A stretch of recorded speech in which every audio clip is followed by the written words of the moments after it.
for you on the Big Vol'n podcast on the Field of 68 Network. Make sure you subscribe to the Big Vol'n podcast on the Field of 68 Network. And I'm thrilled, excited to be joined by my man, the best teammate you could ever have, Jordan Howell. They used to call him Screech in the stands on the road every once in a while, but he's a stud on and off the court. Jordan, what's up, man? Hey, what's up, buddy? Thank you for having me. And no more Screech. I got rid of it. So. You look good, man. You look good. And we used to overcome that, try to get the Todd Abernathy's, the guard for Ole Miss that had the big guns. We were doing the curls all the time to offset the comments on the hair. Yeah, man, it's great to see you. You look great. Thanks again for joining us. And I do want to go down memory lane with you and talk about all the great stuff that happened during your career. And like me, we had the ups and downs. But as far as an up for Tennessee basketball, we're looking at one right now. What are your early thoughts on this team, man? I mean, they got a squad. Yeah, in my opinion, this team is special. Obviously, my senior year, we were fortunate to be ranked number one in the country. But this team's talent level, in my opinion, is the best that we've seen at Tennessee maybe ever. I feel like there's at least two guys on the roster that will be playing in the league next year. One of them probably will be a lottery pick. This team's special. The ceiling is incredibly high, but they're really young. So come March, how do they play against the other teams that are older, more seasoned? Alabama was one of them that had an older roster. Saw what happened there. But I do think this team has what it takes. Can they make shots when it counts? I think that's what takes to separate you come March. Yeah, and everybody talks about the depth. And to me, depth – because anybody can play 10 guys if they want to, but it's the quality of depth that you put out there, and Tennessee has the quality. However, I'm also hoping they don't fall too in love with the depth, because I think some guys are going to have to make some sacrifices. Because when I watched the Texas A&M game, as good as Tennessee was, I also watched Keon Johnson, who just did some amazing highlight reel stuff. And it's not like I'm just going bananas because of a Dr. J move he did. It's because he's also not a liability on defense. He comes in there and gets his motor going right away on defense. He makes the right pass on offense, and he can go get you a bucket. But then I think he had 19 minutes in the game. And so you look across there, and it's like, all right, the minutes got to come from the fact that he can play 1 through 4. They could probably put him at the 5. That doesn't mean you got to take minutes away from one guy. But somewhere along there, I just don't know that instead of playing 9, 10 guys, it's not, hey, for the most part, we're going to play our best 7 30-plus minutes. I mean, what do you think? Couldn't agree more. I think that's been one of my question marks. You have a guy in Keon Johnson playing 19 minutes, and he's going to be in the NBA next year. Isaac Okoro is a guy very similar from Auburn with their skill set. I think Keon's a little more skilled than Okoro was. But athletically, defensively, his motor, understanding the game, he has a high IQ. Personally, Vescovi played unbelievably against Texas A&M. Struggled a little bit against Alabama in their athleticism. I would love to see Keon get more run at the point and get comfortable, because I think come March, him matching up with other guards is going to be important. Love Vescovi, think he has a role on this team, but I think Keon is different and special, and he needs to be on the floor. Yeah, and to me, we've seen Coach Barnes' teams, if you want to get them out of the offense, to me, it's try to take them away from the rhythm, and because it's poetry in motion. When they're moving it side to side, and like they did the other day where they basically had, they had an assist on like 80% of their baskets. That's when they're at their best. But when you make them play one-on-one, do they have enough guys that can just break you down, go get theirs? And Keon Johnson, Jaden Springer, those were those guys. And so you're right, it is going to be tricky. And that's where I look to the assistant coaches in the game some too, where nobody's going to feel sorry for Coach Barnes with all this talent. But if it's Sweet 16, and he trusts Vescovi, and Vescovi's earned his trust, and Victor Bailey as well. Right. Who knows? It could even be, Fulkerson, if they went small or whatever. But I don't know that when the game is online, the season online, you can look at your bench in the last 2 minutes and see Springer and Johnson sitting there. I think you got it. Yeah, and he's done this longer than us and coached talented guys, so it's tough to critique. But with my eye, that's what I see. And I also, to that point, going one step further, Coach is harder on the point guards. He's harder on the freshmen. He always has been. Keon's only going to be here for 1 year. I would love to see him have the ability to play through mistakes, turnovers, without feeling like he's looking over the shoulder. And I don't think it affects Keon. He looks like that type of guy that is a great teammate. He does his role no matter what. He's going to take coaching. But I'd love to see him be able to have a turnover or missed shot and not be looking to see if he's coming out of the game. Because I think once he gets in a rhythm, I just think that he takes Tennessee to the next level. Yeah, and I love the way he defends. He's not a liability on the defensive end. That's where he gets his energy. He immediately impacts the game on that end. Because usually, if you got a talented freshman scorer, you're like, man, we got to get this guy in the game. He's so athletic.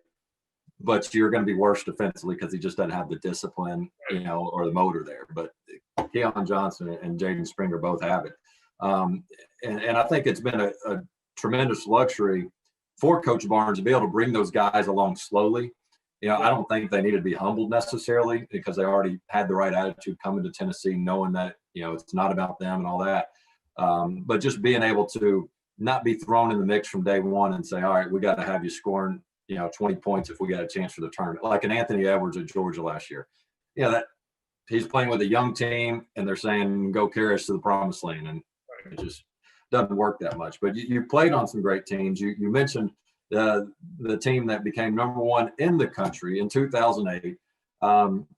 Merely a coincidence that the previous season only lost one player, which was me, and Tyler Smith replaced me, and you guys became number one. I find it coincidental. I think it was just the fact that you guys finally matured, worked a little bit harder. You guys weren't really giving me everything at the time.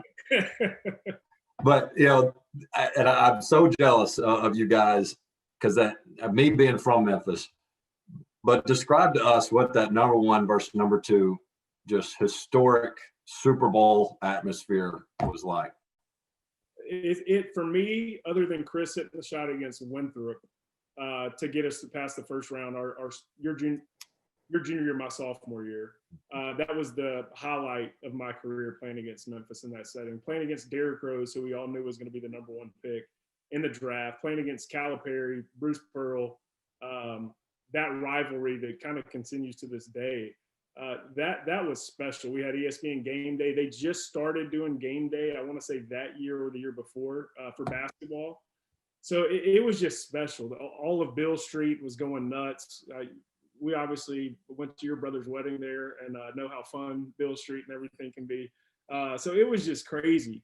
And that definitely that win. Celebrities too. The celebrity, like who's the most famous person you saw there?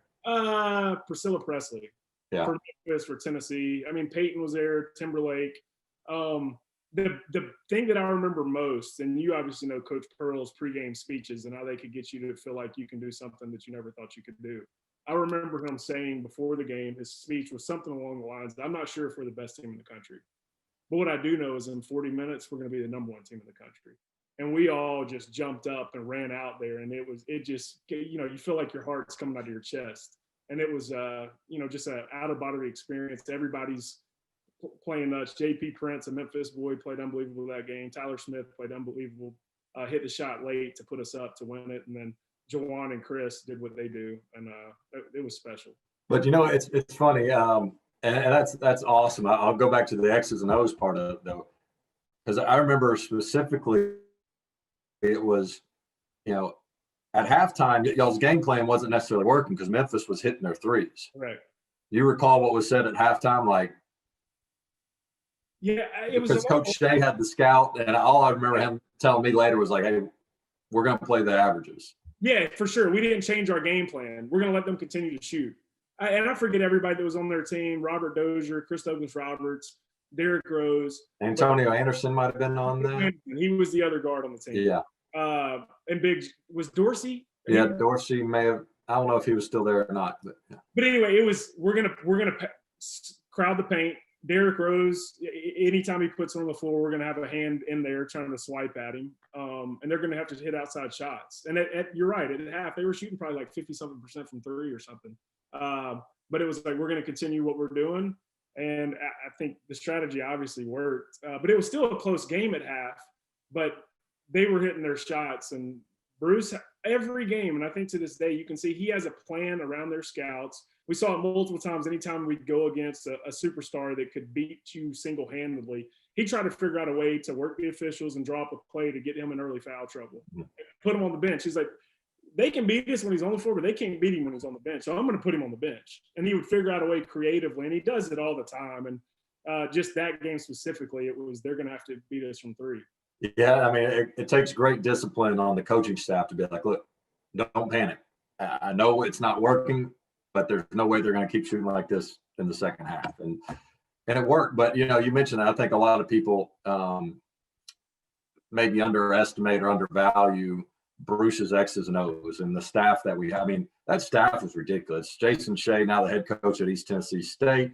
You got Coach Forbes, who's the head coach at Wake Forest. And you got Bruce Pearl, who's the head coach at Auburn. That's a pretty loaded freaking staff. Don't forget Tony Jones now. And T. Jones now, who's going to bring them guys in. And he's coaching in Detroit now, I think. Or? I think so. I think he got back in up at, it's killing me, Oakland. I think he's an assistant at Oakland. So T. Live. So the best. But when did you know? Well, yeah, when did you know, like, oh, we'll go back. You redshirted your freshman year. And so after your first eligible year, my sophomore year, Buzz gets fired. Were you in transfer mode, or were you kind of wait and see? What was your? I was wait and see, but considering it heavily, Bruce definitely gave Chris the sales pitch.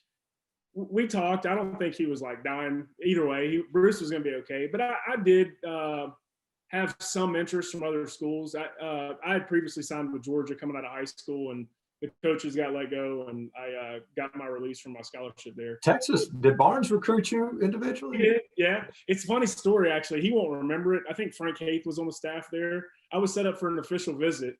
TJ Ford was there. He was older than us, a year older, I think. But they were going to have to replace TJ. He was going to the league, and they were looking for some sort of like combo guard to come in. Anyway, I was scheduled to go on an official visit, and the night before they called and canceled. I'm like, yeah, we got somebody else is coming in. He's probably better than you. Yeah. So, man. Texas kind of was interested. Alabama was one that once I got my release from Georgia, it came down between Tennessee and Alabama at that point. Yeah, well, at least it wasn't your only offer to where they just crushed your dreams. They're just like, all right, appreciate the honesty. So I'll waste my visit. I'm looking forward to it, though. Yeah, but when Bruce came and took over, I mean, when did you buy in? I think the way he sold his style of play, it tailored to us guards. I mean, you work hard, you're going to get freedom to shoot. We're going to play fast. I mean, I think he came in and started talking out the gate, we're going to shoot 20-plus threes a game or 30 threes or whatever. I can remember when we played at Texas that first year, he said we're going to have to hit like 15 threes to beat them. And we went down there and beat them by like 30. Coach Barnes' team. And I knew I couldn't help in that. Actually, I think I got 1 3 that game, but I didn't make anything else. So I remember he challenged. He had a little bit of a reward out there. Basically, take the charge. A friendly bet, of no payment, so nobody started to say anything like that. But it was, if anybody could take 2 charges against PJ Tucker, he was maybe going to take it easy on me in practice the next day. Yeah. So I got that second charge against PJ Tucker, man. I was hyped, man. That's right. I forgot about that story. That was good. God, yeah. It was LaMarcus Aldridge, PJ Tucker, Daniel Gibson, Brad Buckman. Oh yeah. Was DJ Augustine there yet? No, I don't think so. He was there the next year with KD. We had problem with him the next year. So who was the SEC, not just Texas, but we played against North Carolina when they had national championship teams, Florida back-to-back national championship teams. Who was the best NBA player? Not who became the best NBA player, but like in college, who was like, you just said, man. So actually, I went back and listened to your podcast with CeeLo, and I remember us in Maui. Yeah. I remember Raymond Felton at that time was a problem, and I remember you getting ISO'd with him, and all of us were like, oh gosh, what's about to happen here? But I think I got a hand check quick. Quick.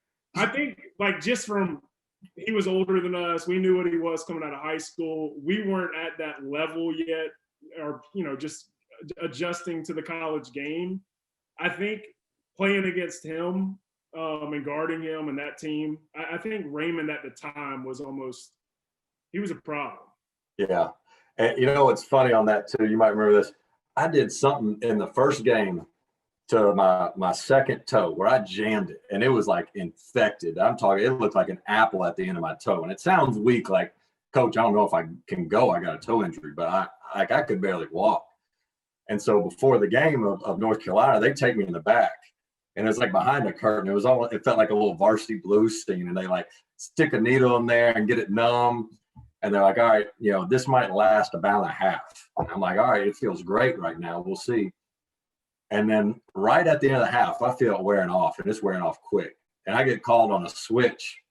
And Raymond Felton backs that thing up, and he's going like ISO on me. So my foot is like, my confidence is already in the gutter against Raymond Felton. My foot's throbbing.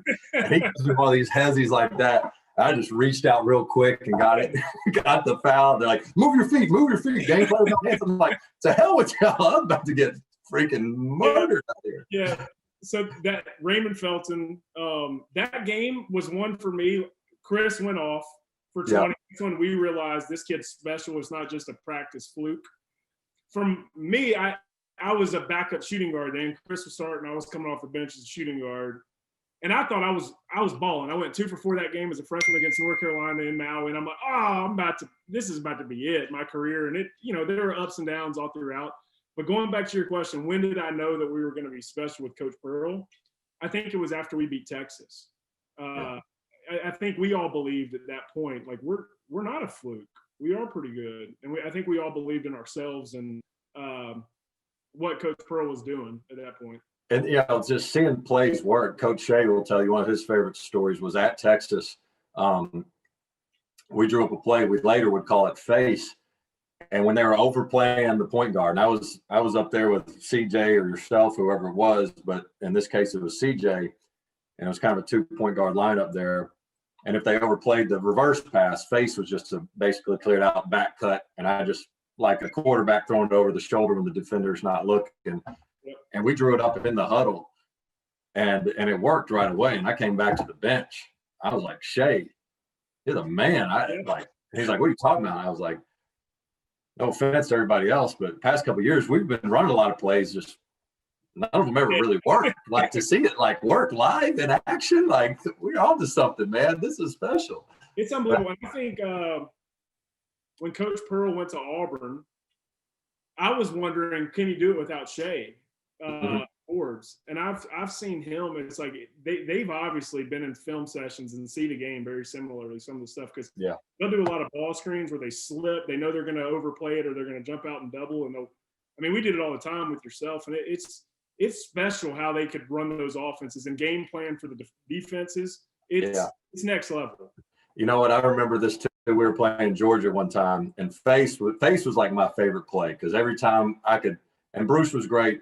I could just yell to the sideline, like, let's go with face. He's like, all right, I might not have seen what you see, but all right, let's run face. And it was just this back door if they ever overplayed. And I told him at halftime, I was like, man, coach, that they know face. And we weren't playing well at the time, and he was kind of upset. And he was like, all right, okay, good for them. They know face. Guess what? We're going to do this wrinkle, and we're going to call it effing Georgia. And so, so we went out there like opening play, and we just renamed the wrinkle. We called it Georgia since they knew our play so well. We did a wrinkle, backdoor, bucket. It was just those in-game adjustments were money. While you're on Georgia, I think your listeners, I know you're very good self-deprecation and but Georgia, I want to say it was probably your junior year. You got a dunk at Georgia. How about that? You're right. I think it was right when time expired. I was hyped too. I was too for you. I was hyped. I went down and dunked, and I felt bad afterwards because like I turned around and that was actually when it was my sophomore year. Buzz was still there. We hadn't won a road game like in a year and a half. Like it was literally. Like we didn't win a road game my freshman year. I don't think we won one halfway through non-conference. And so first game of conference play at Georgia, we win the road game. There's like 3 seconds left. I get it. I'm like, yeah. It's great. It felt great. It didn't look great. And Man, but I remember coming back, and like as soon as I turned my head, Dennis Felton's looking at me like, "You punk mother." I was like, I felt bad because like, you're right, man. I mean, he didn't say anything to me, but I had to be like, "Sorry, coach." I just, because it was not. It was one of those where you're supposed to act like you've been there before, but we hadn't been there before. We hadn't been there before. Yeah, that's exactly right. That's exactly right. I'm going to go back real quick on the NBA players because I think, and CeeLo mentioned this too, people forget how damn good Greg Oden was in college, man. And my job was always to get the ball out of the net as quick as we can. Let's get the fast break going. Obviously we're running on misses, but we're running on makes. And there are so many pictures out there where Greg Oden's just swinging on that rim, just crotch going right in. I'm just trying to get the ball out as quick as I can. It just looks like just crotch to the face, Greg Oden. But I mean, he was a problem. But let me ask you that. I'm curious who you would say. Who's the best pro at the time that you played against? Boy, I mean, we did play against KD. Honestly, I can't remember how well KD played that game necessarily. I mean, that's certainly the best player. I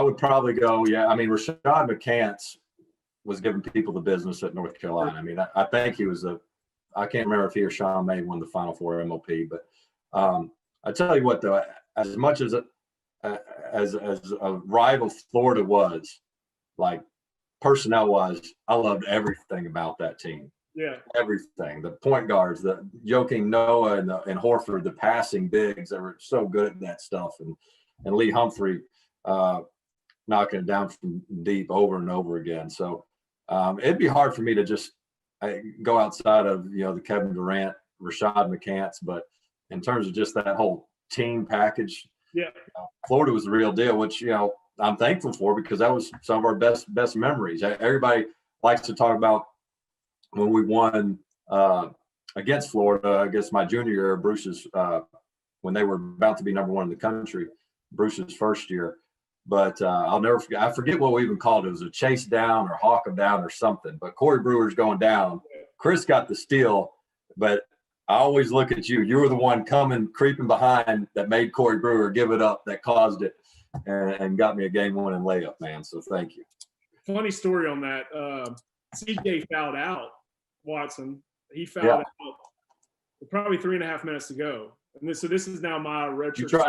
You're trying to remind us all that it wasn't a coach's decision to put you in over CJ? Well, that's exactly right. And it's funny because at that point, my sophomore year, I was playing like 10 minutes a game. Yeah. And my mom's up in the stands and stuff. And apparently there was a former player behind him who was like, "Oh, no, he's not going in, is he?" And my mom was like, "I am his mom," It's just. Hey, trust me, the Bradshaws experienced the same thing.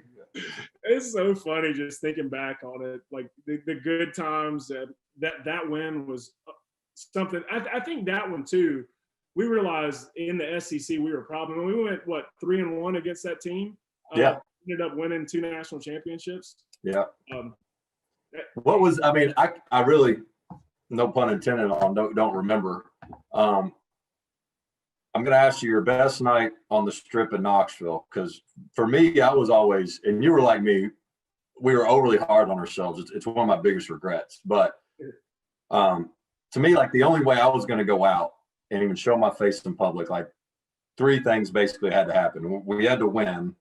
It had to be a Saturday home game, and I had to play well. And rarely did all 3 of those things line up. But when they did, man, it was on. Like, my favorite night on the strip was probably that night. And there's a specific memory of your dad, Mike Bradshaw, in the cube. And I love Mr. Bradshaw because he knew how to have fun. And I'm pretty sure he dropped down and did the worm in the cube after we beat Florida. Man, you know what? That's so funny. Here's a great story on that night I completely forgot about. Like, I almost got killed by a football player that night because they had a couple of football players, I think, had just recently got arrested or something. And so they were kind of on high alert and all that. Everybody's paranoid. So we were at the Cube, and you're right. My parents were with us. My dad, if you remember, like he had kind of that he had that police badge. Like That's right. He donated to the DeSoto County Police, and they gave him like a badge. So I mean, he's out there basically impersonating officers. If there was a long line at the club, he'd go flash his badge, and they'd be like, "Come on in," and he'd bring us all in or whatever.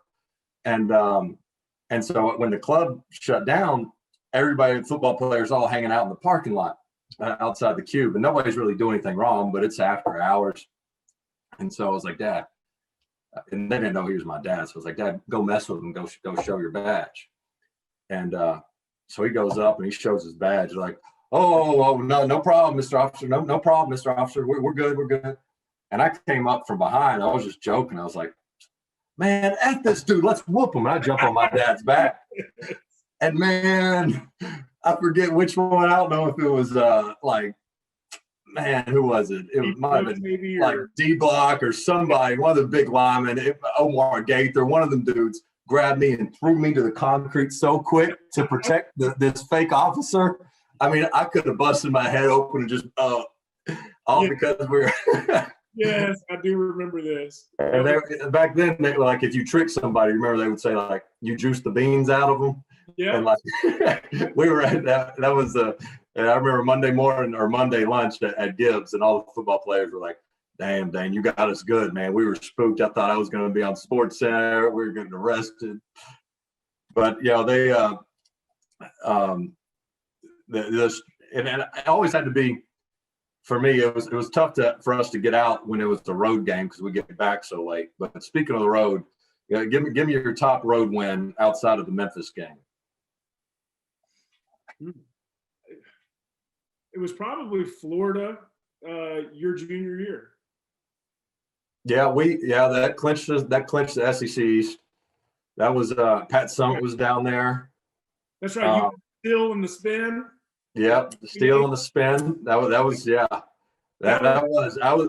You know what? Tell me if you agree. Florida is the most fun place to play. 100%. But Rupp Arena was the most fun place to win. Like when we won at Rupp. Yeah. I don't know why that felt even more special. You have Hall of Fame ghosts flying around in the arena. Yeah. You feel like when you walk on the floor, the students are there hours before trying to just rattle you. You have no idea. You think it's an empty gym, and you walk out and you got the students kind of behind you. And I know you know it very well. They're sitting there yelling in your ear, trying to just get a startle out of everybody. I got to paint that picture because you're walking out of the tunnel. And so if you're a player, you're walking out of the tunnel, you're trying to play it cool, you're coming out just to get some shots up before the game. And to your left, you see kind of, the student section, and all you see is their backs, right? And little do you know, they're just plotting and waiting for you to like get right past shoulder to shoulder. And then right when you're just trying to play it cool, they just go, boom. And you're just you're scared as hell before you even stepped on the court, and they're laughing at you. You're like, oh man. Dave, I'll tell you something funny about that at Rupp as well that I was telling Lofton. He was always in game mode, like knowing he's about to have 30 minutes. Well, I went through phases where it's like, I'm going to play 25 this game, and I may not play the next one or whatever. So I was in one of those phases where we were Rupp. I don't know if it was sophomore year, probably sophomore year, where I'm probably not going to play this game. So I'm kind of a little casual, just trying to have a good time out there. I don't know if you remember, right before the game, when we're coming out right before our last like layup lines and stuff, they circle the court with the band and stuff, and they're pretty much on the court, like blaring in your ear, and you're laying it up right with them. And actually, Ryan Childress was a part of this as well because he was in that same situation. Like I may play, I may not. But we used to would take our shots, and it was so nuts. Nobody's really paying attention at that time. Lights are out. They're just going crazy. Ryan and I would sit back behind the three-point line, take our shots, and like intentionally try to airball it and hit the trumpet player and stuff, just because they were on us all game. It's like, I'm going to get me one. I am going to get one. You're right, and that wasn't just picking on the band members, because the band members would come out there just talking mad. Like, dude, I'm going to give you one. The tuba player, but you're out here like telling me in my ear. You're in my ear. I'm going to get you, and I'm going to airball it. I'm going to make it look like I'm going up for my shot. And it's going to be wide left, and it's coming for your tuba. Oh, man. You know what? I think in that same game, it was one year at Rupp. I think it was that one. And I mean, I wasn't playing great, but I was starting, and all of a sudden we come out for warm-ups and the cameraman comes out for ESPN and he's got the camera on his shoulder. They got the cords out and they're like, they're taking video of me like getting shots up. I'm like, oh, snap. They're about to be like, coming up next, Dane Bradshaw and the Vols, And I remember them be like, oh, check that, wrong guy. And they pick their stuff and go over to Lofton. I was like, oh, man. So funny. I remember all these stories. So good. But with all right, so the band at UK that's talking trash, but we both look, the token white guy is typically the easiest one to pick on when you're the home crowd. And I guess it's because, hey, that guy looks like he probably can't whoop my butt. Let's make fun of him. What was the kind of your most memorable road heckling that you got? I mean, for me, I always got called Screech, which early on, like I loved it. I fed into it. Like it was just part of, I think it's funny. And I played into it. Memphis got me good with that early on. You got Corey Matthews some. I got Screech. That was the biggest thing for me. I remember my redshirt year, I got to travel with y'all. I remember going to Florida and I'm in dress clothes. They just thought I was a manager or something. And I can remember going out like shooting before the game in dress clothes. And that was the first time they started, you manager, you Screech, you suck. Screech was my thing. And I eventually got rid of it and I started playing better. But you and I both had a moppy head of hair, and we did it because of Luke Ridenour. And we used to talk about we were going to be the next Oregon backcourt, Luke Jackson and Luke Ridenour, and we just fed into it. But we'd be hooping in the summer. We were going to be the Luke brothers in the South. We were Luke Jackson, Luke Ridenour were reincarnated as role-playing charge takers. If they see this, they're gonna say, "Oh man, yeah, I can't believe I had people like that doing." Florida. They had the pictures of my sister in the stands, and every time I caught the ball, they chant "Bridget's better," and they were the most creative, and they did it. They did it 3 consecutive years. They actually did it my sophomore year, and I didn't even know why they were. Looking for me coming out of the tunnel. They're like, there's Bradshaw. There's Bradshaw. I was like, I don't know why I'm even on your scouting report for heckling. But we got out there and they had Bridget's better chants going on. I'm pretty sure they had a picture of her also.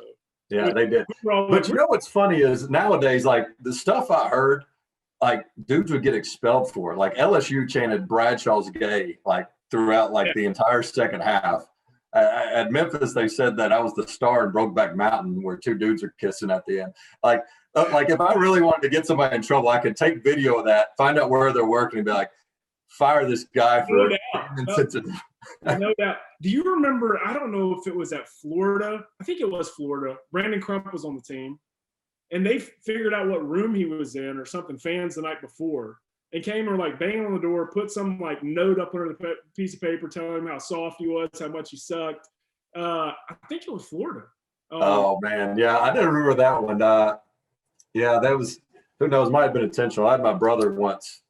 I found out later that he sent me flowers from and he signed it as a South Carolina point guard at the time. I forget who it was. It was basically something, here's some flowers because I'm going to make you my tomorrow night.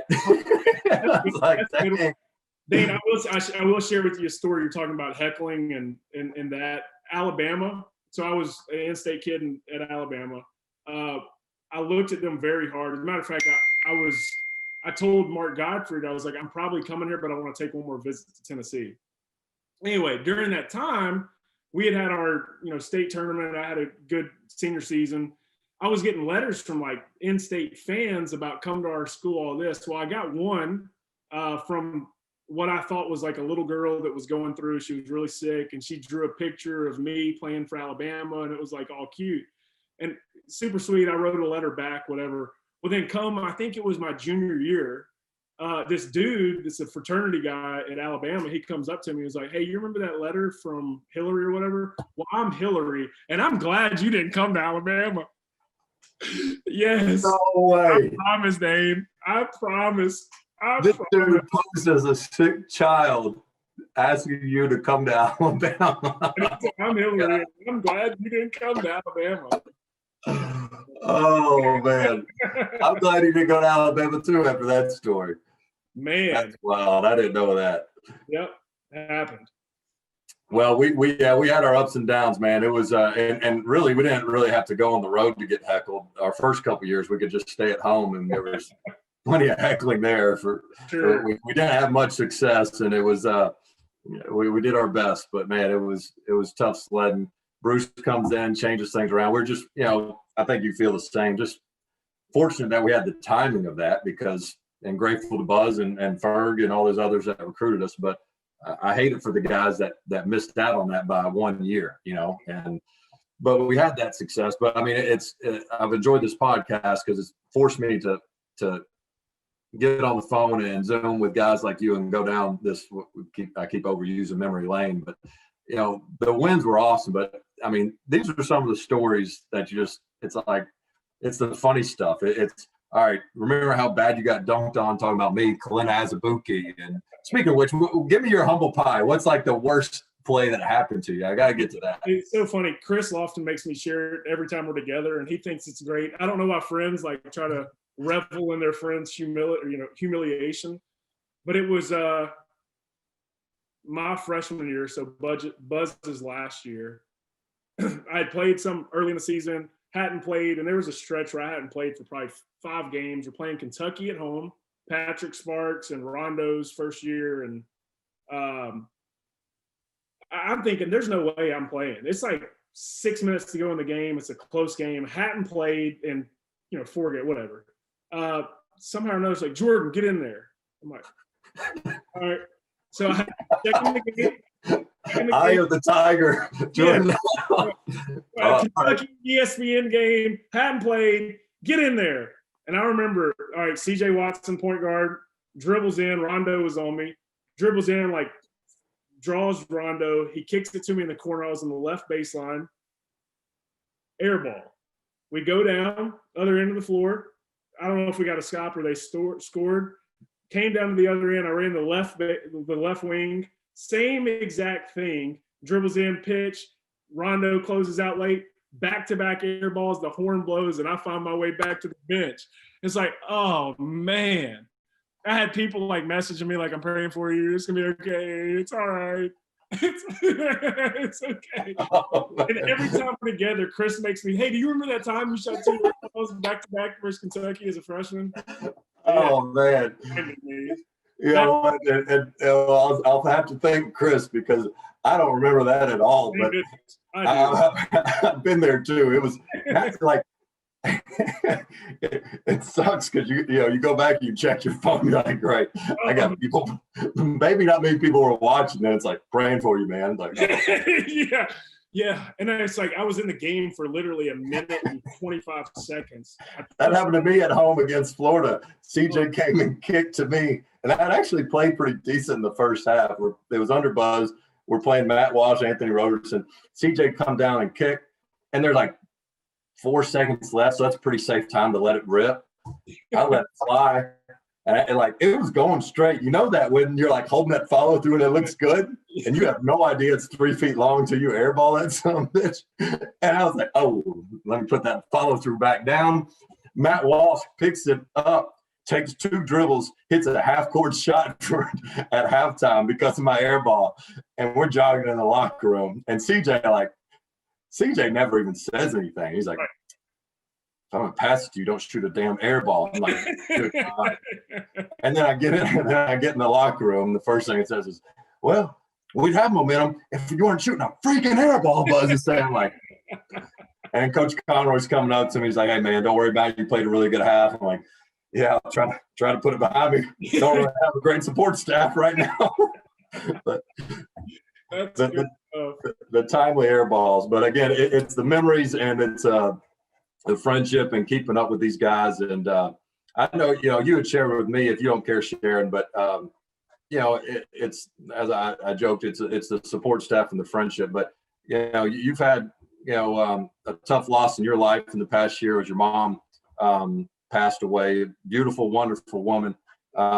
Explain to the viewers just and the listeners kind of some of those examples that you got from former players and coaches and what it meant to you, because I know it's a story you are kind enough to share, and it's really touching. So mom passed away on December 23rd of 2019. On July 4th of 2019, she had been re-diagnosed with cancer. It came back in her liver, spine, and lungs.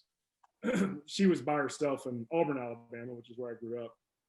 I was fortunate to have been there the day that they re-diagnosed her and have been in the room with her.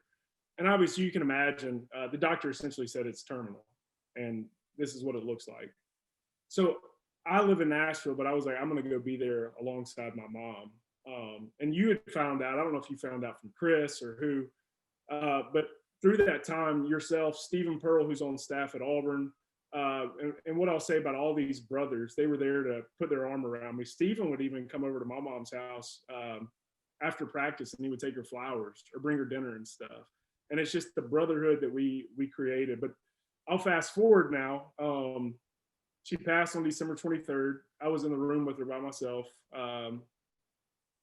Hardest thing I've ever experienced. And I've had a lot of emotions, highs, lows from basketball, but I've experienced grief now, which is a real emotion, and I'm learning that journey. But my faith is the most important thing in my life. I've seen the goodness of God in that season, and I saw it in my mom. My mom, when hospice nurses would come be with her, my mom would take the time to pray for the hospice nurse. It was never about her. If Stephen came to bring her flowers, she would say, let me get you some cake, or let me get you something to drink. So anyway, she passed on December 23rd. On December 24th, I was alone in my mom's house, just trying to figure out, what did I just see? And this is the woman that, she was my best friend, as you know, like our family's so important. I ordered Postmates to my mom's house in Auburn. My mom's name was Wanda. One day after she passed, I got a message on my phone from Postmates. Wanda is delivering your order. And a lady showed up at my mom's house by the name of Wanda.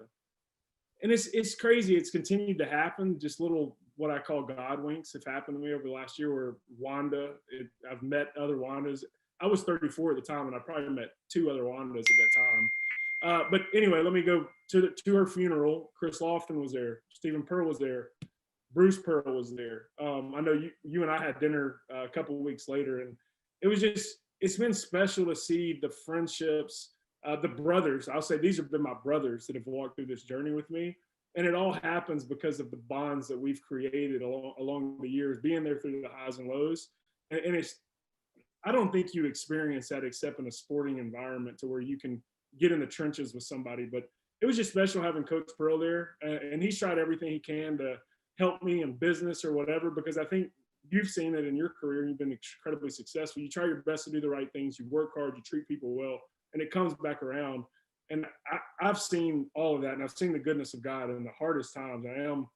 I'm thankful. My mom lived a great life. She passed at 66, and I have a group of brothers that, I hope their parents are going to be good for a long time, but I'll be there whenever that time comes as well, because it's going to happen to all of us. That's great stuff, man. You're awesome to share it, and I admire you. And you're right. It is, it just, anybody that's got great friends is lucky to have them. But it's just one of the great privileges of playing sports is just, sports is not life and death, but the ups and downs, it feels like it prepares you for a lot of things that does happen in life. And so, I'm trying my best to keep my kids in team sports and everything else, just to teach them all the things that you mentioned. So awesome stuff, man. You're the man. This was awesome. Really appreciate it. You got any last stories or anything you want to share before we could go forever, Dane. There's so many, but thank you for having me. I appreciate it. It means a lot to me. Well, since you don't have any last stories, I guess we do have to have one last request, since your vocals are warmed up after all this talking. For those that don't know, Jordan is a phenomenal singer. Anything you ever wanted to be when somebody else, for the listeners and myself, when you're singing in the car, what you think your voice sounds like and what it's not, what you wish it would be is Jordan Howell's voice. Jordan, you got it. It just 10 seconds. Give me R. Kelly bump and grind. Well, I don't even know if that's appropriate nowadays to do any of that. But That's okay. my mind is telling me no. I'll stop there. Oh, come on. But my body is telling me yeah. Dane, for you, I don't do that anymore, but it's funny. All through R. Kelly should listen to his mind some more. But it's funny, man. That's going down memory lane because we had some fun with that. no, you did, and you were. I was overseas at the time, but you were. I mean, for senior night, you were center court with a piano, right? Like you sang "Let's Get It On" to the crowd. They had recorded it previously, but I do have another funny story about singing. So, got out of college. I went out and visited my brother in Los Angeles, where he lived he just moved to Nashville, but he was there for 14 years. We went to the Jay Leno show. Before the Jay Leno show, they have like Saturday night at the Apollo, like auditions, people come up and sing. And just like you just did, they're like, oh, you got to go. You got to go. You got to get up there. Of course, I just like that went up there. Simon Cowell was actually on the show. It was Simon Cowell and Josh Groban that night. So it was just like Saturday night at Apollo, where they would like get the broom out and like get you off the stage if they didn't like it. That's what happened to me. I don't remember what I say, but it was kind of like all in fun. Like they were just doing it to random people, but I got up and sang and got broomed off. Like, yeah. No way, there's no way, blasphemy! Those guys got no eye for talent, man. I'm thinking of Showtime at the Apollo. You're not getting the boo from me, man. That's great stuff. It's a good one, man. It's good. Well, we'll do it again as the season rolls on. Love to have you back on, and with any luck, maybe we'll get a podcast during a Final Four run from the Vols this year. Dude, that would be awesome. Well, I don't know if they'll let us in the bubble. They'll probably let you in the bubble, but if we make it, I'm going to be on the outskirts somewhere. I don't know, man. I'm just sitting here at home. I got this makeshift room. That's fake wallpaper that we got on the wall to make it look like a decent background. Julia hooked me up. Julia did that. I know she's the one. I'm put in the worst room in the house trying to get 4 kids to be quiet. So that's awesome. All right. Thanks, man. We'll wrap it up. Thanks, buddy. Big Vol'n podcast. Make sure you guys subscribe. Field of 68 Network. Jordan Howell. Can't miss episode.